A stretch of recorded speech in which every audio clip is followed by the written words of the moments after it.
안녕하세요. 저는 올해로 칠순을 넘긴 김태진입니다. 12년 전 제 아내 박연희와 이혼했습니다. 일주일 전 옆 가게 주인이 말했습니다.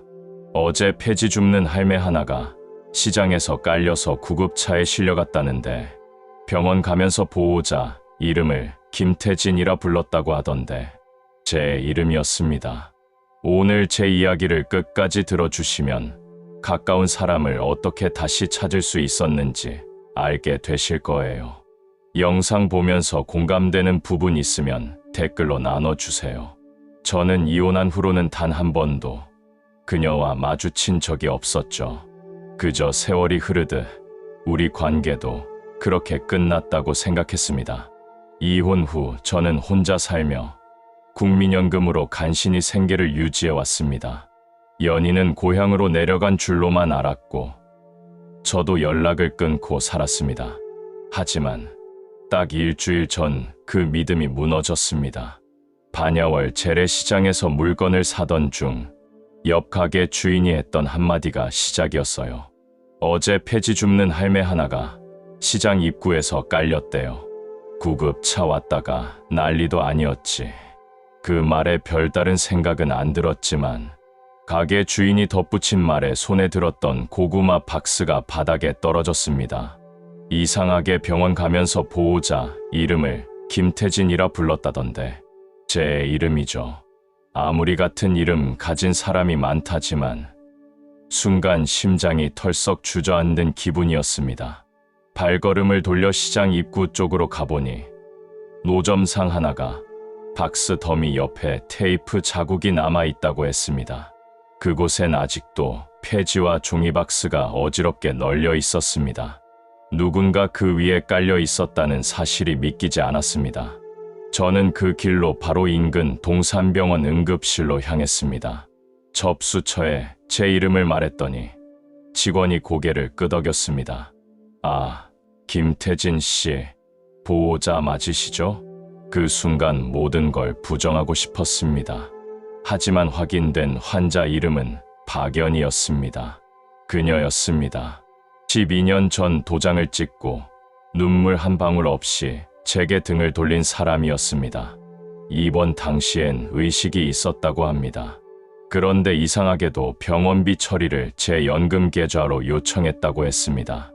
연희가 제 연금 번호를 알 리가 없는데 어떻게 그게 가능했는지 의문이었습니다. 직원은 말했습니다. 이전에 동일한 계좌로 진료비가 수차례 결제된 기록이 있어요. 최근까지요. 머릿속이 하얘졌습니다. 도대체 이게 무슨 말인가요? 12년 동안 한 번도 본 적 없는 전처가 제 병원비를 냈다. 그녀가 깨어나기 전까지 아무것도 물을 수 없었습니다. 병실 앞에 앉아 있는데 간호사가 작은 메모를 들고 왔습니다. 환자분께서 응급실 이송 전 이거 남기셨어요. 이름만 써 있네요. 메모지엔 단 2글자, 태진이 적혀 있었습니다. 그 필체는 너무 익숙했습니다. 이름을 부르던 마지막 순간조차 차갑기만 했던 연이었는데 이번엔 제 이름을 남기고 갔습니다. 그날 밤 저는 잠을 잘 수가 없었습니다. 거실에 앉아 12년간 건드리지 않았던 오래된 서랍을 열었습니다. 이혼 후 모든 걸 쓸어넣고 닫아버렸던 서랍, 거기서 시작됐습니다. 모든 진실이 그 안에서 꺼내지기 시작했습니다. 당신도 혹시 누군가의 진심을 오해한 채 시간을 흘려보내고 있지 않나요? 제 이야기를 끝까지 들으면 가장 가까웠던 사람이 어떻게 가장 멀어졌는지를 알게 될 겁니다. 그리고 늦게라도 붙잡을 수 있는 방법이 있다는 것도요. 서랍을 연 순간 쌓인 먼지가 훅 하고 날아올랐습니다. 나는 코끝을 훑고 가는 그 먼지마저도 지난 세월 같았습니다. 손을 넣어 꺼낸 건 다 해진 서류 봉투, 빛바랜 통장, 그리고 어디서 본 듯한 봉투 하나였습니다. 그 봉투엔 김태진 연금 지급 통지서라는 글씨가 선명하게 찍혀 있었죠. 전처가 이걸 왜 갖고 있었던 걸까요? 그 순간 머리를 스치는 하나의 의문. 연희가 병원비를 냈다고 했던 간호사의 말. 연희가 어떻게 내 연금 계좌를 알았지? 이건 단순한 실수가 아닐 수도 있다는 생각이 들었습니다. 서랍 속 통장을 하나씩 꺼내 펼쳤습니다. 몇 년간 손도 대지 않았던 계좌들. 그리고 그 중 하나에서 이상한 흐름이 눈에 띄었습니다. 2013년부터 최근까지 매달 일정한 금액이 빠져나간 흔적. 15만 원, 20만 원, 18만 원. 빠지는 날짜도 거의 일정했습니다. 자세히 보니 병원 진료 날짜와 일치하더군요. 도저히 이해할 수 없었습니다. 내가 낸 게 아닌데 누가 이런 정기 이체를 해왔던 걸까? 그런데 수취인 이름이 없었습니다. 익명 송금으로 처리된 내역. 그 순간 병원에서 들은 간호사의 말이 떠올랐습니다. 10년 넘게 같은 번호에서 매달 결제됐습니다. 환자분 비밀로 해달라고도 하셨고요. 심장이 철렁 내려앉았습니다. 정말 연희가? 도대체 왜? 이혼한 사이인데 왜 그토록 조용히 매달 병원비를 보내왔던 걸까? 그건 사랑일까요? 책임감일까요? 아니면 죄책감? 내 머릿속은 복잡했습니다. 더 깊이 파고들기 위해 서류 봉투들을 죄다 꺼냈습니다. 그리고 하나의 분홍색 통장이 눈에 들어왔습니다. 박연희 이름이 적힌 국민은행 통장이었습니다. 그 안엔 또 하나의 놀라운 내역이 있었습니다. 출금 내역 중 수취인이 김태진으로 된 기록이 여러 개 있었고, 심지어 제 전기세, 건강보험료 자동이체도 그 계좌에서 연결되어 있었습니다. 이혼 이후 줄곧 혼자 살아왔다고 생각했는데 실은 연희가 제 생활비를 일부 감당하고 있었던 거였습니다. 손이 부들부들 떨렸습니다. 그녀가 도대체 왜? 서랍 깊은 곳, 서류들 밑바닥에 접힌 편지 하나가 보였습니다. 흰 봉투에 아무 글자도 없었습니다. 봉투를 열자 연희의 글씨가 선명하게 적혀 있었습니다. 태진 씨께. 숨이 막혔습니다. 글씨가 떨려 있었지만 정갈하게 정돈된 문장이었습니다. 당신이 아프다고 들었어요. 허리 수술 받았다고요. 병원비 걱정하지 마세요. 제가 알아서 할게요. 편지는 그렇게 시작됐고 절대 저에게 전달되지 않은 채 서랍 안에 박혀 있었습니다. 이혼은 제가 선택했지만 떠나는 건 당신을 위한 결정이었어요. 제가 감당할게요. 당신은 제 걱정 말고 치료만 잘 받아요. 이 편지는 쓰고도 보낼 수 없어서 그냥 남겨둡니다. 미안해요. 그래도 당신만은 건강하길 바라요. 눈물이 울컥 솟았습니다. 그녀는 떠나면서까지 나를 걱정했던 겁니다. 나는 그녀를 원망하며 살았는데 그녀는 나를 지켜주고 있었습니다. 믿을 수 없었습니다. 12년을 외면했는데 그녀는 매달 병원비를 보냈습니다. 고지서에 적힌 납부자는 그녀였고 병원에도 연락하지 말라 당부했던 것도 그녀였습니다. 이 모든 걸 혼자서 해온 겁니다. 나는 침대에 주저앉았습니다. 그 순간 책상 서랍 옆에 작은 상자가 눈에 띄었습니다. 그 상자엔 김동윤이라고 적힌 종이 쪽지가 붙어 있었습니다. 우리 아들 이름이었습니다. 상자 안엔 대학 입학금 고지서, 생활비 명세서, 교재비 내역 등이 차곡차곡 들어 있었습니다. 2015년, 2016년, 2017년 연희가 대학 입학 이후 아들 생활비 일부도 도와주고 있었던 겁니다. 나는 바보였습니다.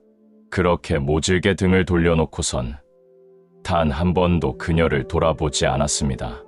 연희는 사라진 게 아니었습니다. 그녀는 단지 그림자처럼 우리 곁에 있었던 겁니다. 나는 그날 밤 하나의 문자를 보냈습니다. 받는 이는 우리 아들. 동윤아, 엄마한테 우리가 뭘 어떻게 해야 할까? 그 순간부터 나는 다시 시작해야 한다는 것을 느꼈습니다. 그녀를 외면했던 시간만큼 내가 그녀에게 다가가야 할 이유가 생겼습니다. 그날 저녁 아들이 집으로 돌아오지 않았습니다. 하루 종일 연락도 없고 카톡 읽음 표시도 뜨지 않았습니다. 불안한 마음에 아들의 위치를 확인해 보았습니다. 병원 근처 응급병동 바로 옆 주차장에 위치가 고정되어 있었습니다. 심장이 뛰기 시작했습니다. 혹시 무슨 일이 생긴 건 아닐까 싶어 급히 차를 몰았습니다. 비가 억수같이 쏟아지는 밤, 저는 병원으로 달려갔습니다. 그리고 병실 복도 끝 의자에 앉아있는 아들을 봤습니다. 고개를 숙인 채 비에 젖은 셔츠를 움켜쥔 모습, 조용히 다가가 앉았습니다. 동윤아, 아들은 고개를 들었습니다. 눈이 벌겋게 충혈돼 있었습니다. 입술이 파르르 떨리고 있었고 한참을 말이 없더군요. 그러다 갑자기 목소리를 높였습니다. 아버지, 대체 지금까지 뭘 하고 사셨어요? 그 말이 떨어지는 순간 저는 숨이 멎는 줄 알았습니다. 엄마가 폐지 줍고 다닌다는 사실 진작 아셨잖아요. 그날 편의점에서 봤다면서요. 그런데도 그냥 모른 척하고 있었어요. 이게 가족이에요? 저는 말문이 막혔습니다. 무엇부터 설명해야 할지 몰랐습니다. 몰랐다, 진짜. 몰랐어. 내 엄마가 그렇게까지 된 줄은. 그게 말이 돼요? 12년 동안 한 번도 연락 안 했으면서, 찾아볼 생각도 안 했으면서, 근데 엄마는 매달 아버지 병원비를 냈대요. 왜요? 아버지는 도대체 뭘 했는데요? 그 말에 저는 더 이상 피할 수 없었습니다. 고개를 떨궜습니다. 그래, 다 내 잘못이다. 나는 그냥 그렇게 살아온 거다.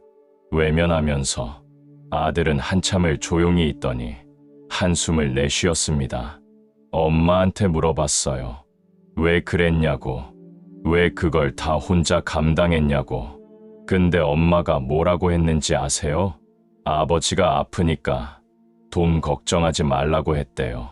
심지어 제가 대학 갈 때도 뒷바라지 하셨대요. 고지서에 엄마 이름 있더라고요. 저는 그대로 주저앉았습니다. 아들이 말을 이어갔습니다. 엄마는 아버지를 떠난 게 아니었어요. 오히려 우리를 지키고 있었던 거예요. 근데 아버지는 그걸 몰랐어요. 아버지는 엄마가 떠났다고 생각했죠. 근데 떠난 건 엄마가 아니라 아버지였어요. 그 말은 칼날처럼 제 가슴을 찔렀습니다. 순간 지난 12년간의 기억들이 머릿속을 스쳤습니다. 등을 돌리던 연희의 모습, 입원실에서 혼자 울던 모습, 아들의 입학식 날 멀찍이 서 있던 그 그림자, 그 모든 것이 전부 그녀였다는 사실. 저는 아들의 손을 잡으려 했지만 그는 피했습니다. 지금이라도 엄마한테 사과하셔야 해요. 진심으로요. 말로만 하지 말고 행동으로요. 그리고 다시 가족이 돼주세요. 저 혼자선 안 돼요. 저도 많이 미안하고 너무 괴로워요. 그 말이 끝나자 아들은 조용히 병실 쪽으로 걸어갔습니다. 그날 밤 저는 집으로 돌아가지 않았습니다. 병원 복도 끝 벤치에 앉아 밤을 지새웠습니다. 창밖에는 여전히 비가 내리고 있었고 병실 불빛만이 희미하게 켜져 있었습니다. 그 자리에서 저는 처음으로 12년 전 진짜로 떠난 사람이 누구였는지를 깨달았습니다. 연희가 아닌 바로 저였습니다. 병실 문을 열었을 때 연희는 창밖을 바라보고 있었습니다. 붉게 물든 석양이 창문을 타고 병실 안으로 들어오고 있었고 그녀의 얼굴을 감싸 안고 있었습니다. 그 모습이 너무 작고 약해 보였습니다. 연희는 제 존재를 느꼈는지 고개를 살짝 돌렸습니다.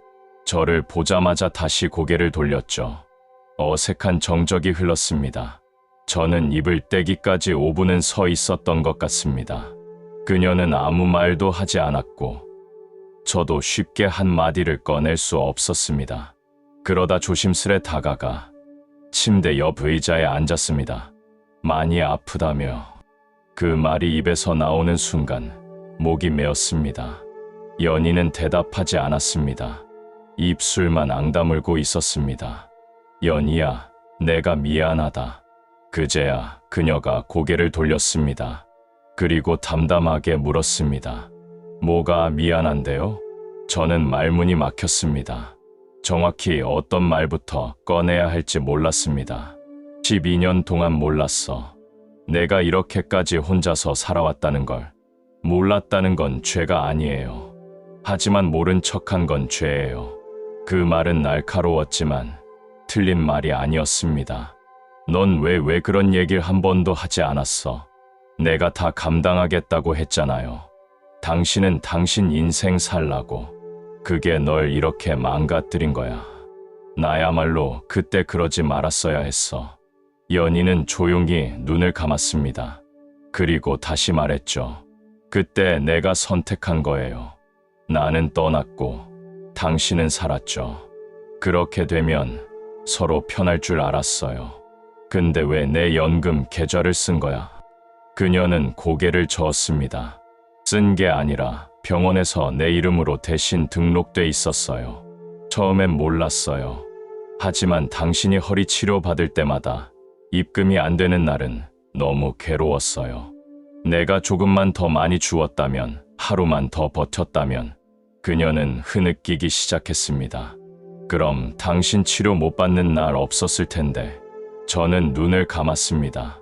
그녀가 내 병원비를 걱정하며 폐지를 줍고 있었던 그 사실이 너무 무거웠습니다. 왜 말 안 했어? 왜 그걸 숨겼어? 말하면 당신이 날 불쌍하게 볼까봐. 당신은 자존심 강한 사람이잖아요. 난 당신의 짐이 되고 싶지 않았어요. 나는 너를 버린 줄 알았어. 나도 당신이 나를 버린 줄 알았어요. 두 사람은 그렇게 마주 앉아 각자의 오해를 풀기 시작했습니다. 그녀는 고시원에서 지낸 12년을 얘기했습니다. 낮엔 요양보호사로 일하고 밤엔 폐지를 주었던 나날들. 몸이 망가지고 병이 생겼지만 단 한 번도 제게 연락하지 않았던 이유. 당신이 날 다시 불러주면 다시 옆에 서고 싶었어요. 근데 10년이 지나도 한 번도 그런 날은 오지 않더라고요. 그래서 그냥 멀리서 지켜보는 걸로 만족했어요. 그녀의 눈물이 멈추지 않았습니다. 저도 눈을 떼지 못했습니다. 그녀가 내 삶을 지켜보고 있었다는 사실에 심장이 찢어지는 것 같았습니다.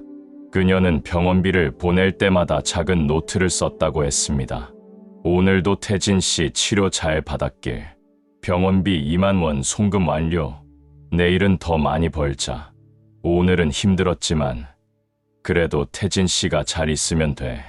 그 노트는 이미 다 찢어버렸다고 했습니다. 남겨두면 내가 다시 미련을 가질까봐. 그녀는 웃으며 그렇게 말했습니다. 하지만 그 웃음은 너무 슬퍼 보였습니다. 이젠 됐어. 다 끝났어. 그녀가 그렇게 말하자 저는 의자에서 벌떡 일어났습니다. 아니야. 끝난 게 아니야. 지금부터 다시 시작할 수 있어. 무슨 자격으로요? 미안하단 말로 다 되나요? 아니, 미안하다는 말로 안 돼. 그래서 내가 옆에 있을 거야. 다시 시작하고 싶어.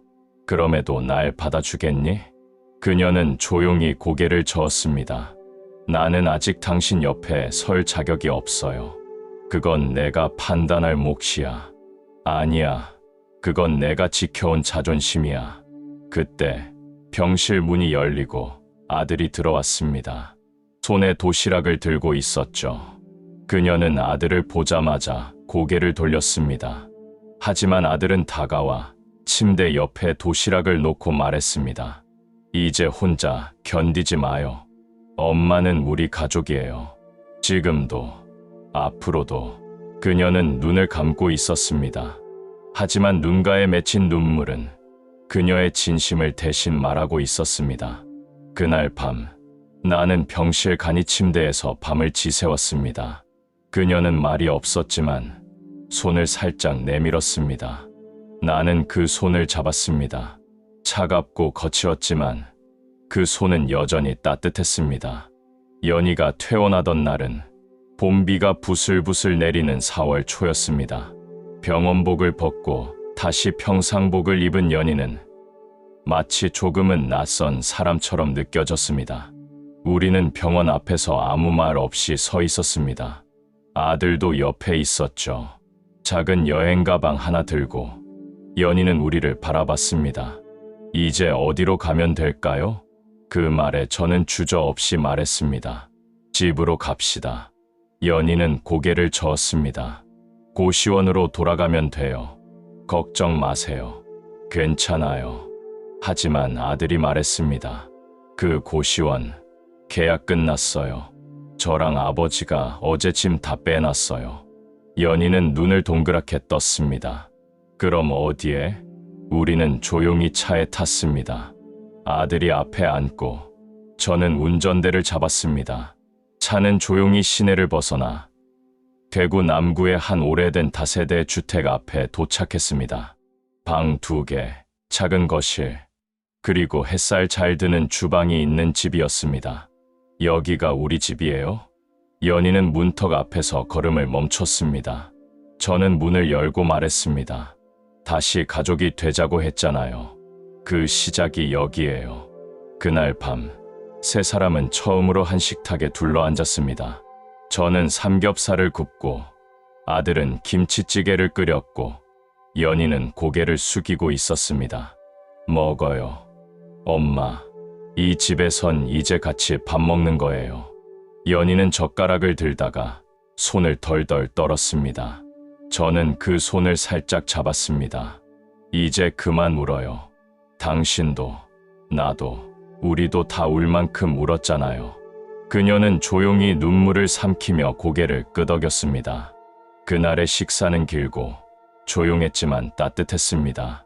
다음 날부터 우리는 새로운 일상을 시작했습니다.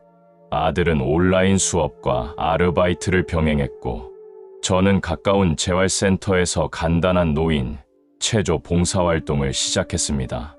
연희는 처음엔 집에만 있었지만 이내 움직이지 않고는 못 견디는 사람이었습니다. 나 집 근처에 마트 하나 있던데 일자리 있는지 한번 물어봐도 돼요? 처음엔 반대했습니다. 하지만 그녀는 미소를 지으며 말했죠.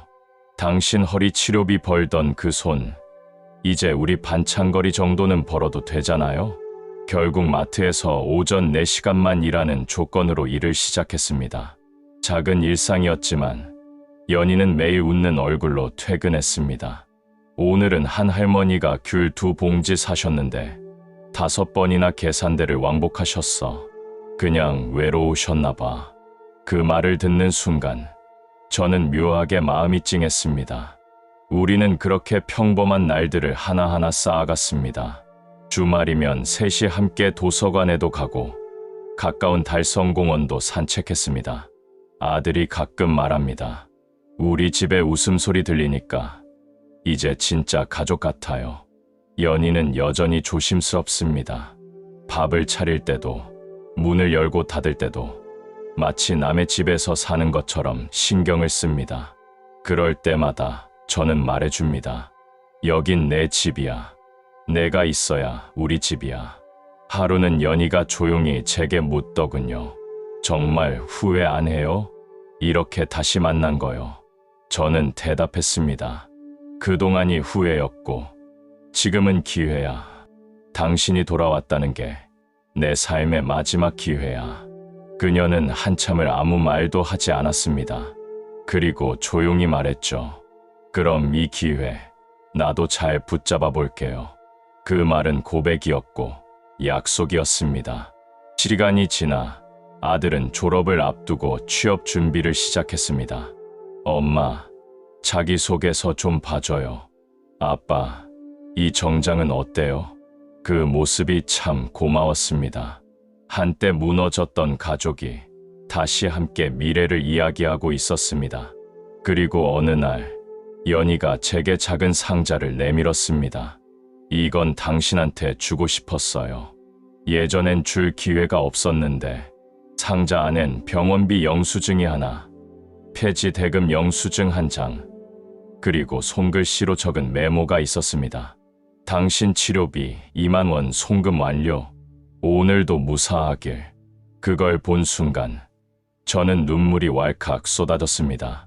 그녀는 그 시절을 잊지 않았고 저는 이제야 기억했습니다. 정말 고생 많았어. 나 때문에 너무 많이 울었지. 이젠 내가 당신 옆에서 웃게 할게. 그녀는 고개를 저었습니다. 그냥 같이 살아줘요. 웃고, 울고, 싸우고, 화해하면서요. 그게 가족이잖아요. 이제는 압니다. 가족이란 함께 있는 것만으로 완성되지 않습니다. 지켜주는 것, 기다려주는 것, 그리고 다시 손을 내미는 것. 우리는 돌아왔고, 늦었지만 괜찮습니다. 왜냐하면 함께니까요. 그리고 지금 그 무엇보다도 행복합니다. 끝까지 시청해 주셔서 감사합니다. 구독과 좋아요도 부탁드립니다. 그럼 다음에 또 찾아뵙겠습니다.